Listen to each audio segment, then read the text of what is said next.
Bem-vindos ao Oráculo para as Massas. Eu sou o Carlos e venho aqui no canal vos apresentar um oráculo, neste caso é o Tarot. Este oráculo é um baralho de uso recreativo e esotérico e foi mais utilizado a partir do século XVIII, ou seja, a sua maior implementação, digamos assim, o seu maior sucesso em termos de utilização no dia-a-dia. E é geralmente composto por 78 cartas. Contudo, geralmente no início, quando alguém resolve estudar e, neste caso, fazer uso das cartas, geralmente tende a simplificar e utilizar apenas os grandes arcanos, neste caso as 21 cartas, que são umas cartas mais especiais em relação ao resto. As outras são consideradas os pequenos arcanos e muitas das vezes as pessoas ficam um pouco, digamos que, surpreendidas por elas serem muito parecidas com o baralho normal de jogar às cartas do dia-a-dia. Contudo, de algum sítio, as nossas cartas do dia-a-dia de jogar seriam de alguma origem, e neste caso vem mesmo do tarot.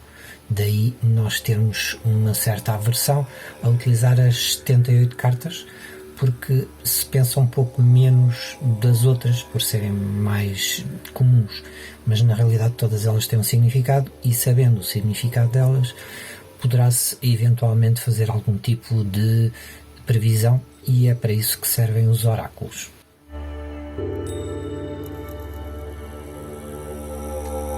Mas em termos de difundir, explicar e talvez levar que mais pessoas tenham acesso a algo que muita gente pode pensar que é extremamente difícil, não deixa de ter a sua complicação em termos de entendimento.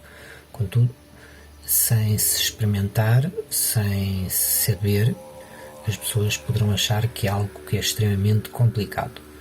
Terão aspectos mais simples, terão aspectos mais complicados, mas dependerá de quem quiser seguir estes cursos, digamos assim, estas aulas, para perceber desde que uma carta pode ter um significado, de que um conjunto de cartas poderão ter um outro significado, e esse é o objetivo destas aulas.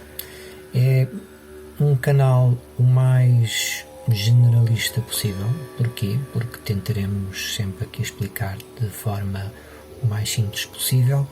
Depois caberá, quer à inteligência, quer à intuição de cada um, fazer o seu, digamos, correção, porque tudo o que se vê numa carta nem sempre é o que significa para a pessoa.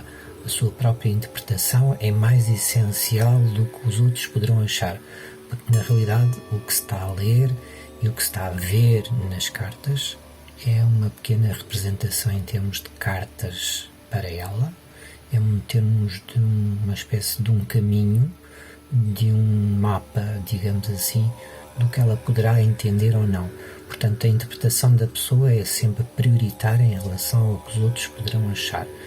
Daí estas cartas serem apresentadas nos próximos vídeos, carta a carta. Será explicada uma carta, qual é os possíveis significados, qual é a imagem que lá aparece, ou poderá levar a pessoa a pensar que a imagem poderá ter de intuição para si, poderá representar para si, e tentar, digamos assim, marcá-la na sua memória, na sua intuição, para que eventualmente, depois de todas as cartas serem explicadas, se podemos avançar então para lançamentos, e possíveis disposições das cartas poderão corresponder a certas e determinadas perguntas, certas e determinadas dúvidas para interpretação pessoal e até a nível familiar e até a nível profissional. Este é o objetivo do canal e esperamos ter bastantes vídeos por aí, porque na realidade são 78 cartas só, no mínimo, fora depois os lançamentos, as possíveis interpretações. Portanto, é um mundo para se aprender. Espero que tenham gostado e até ao próximo vídeo.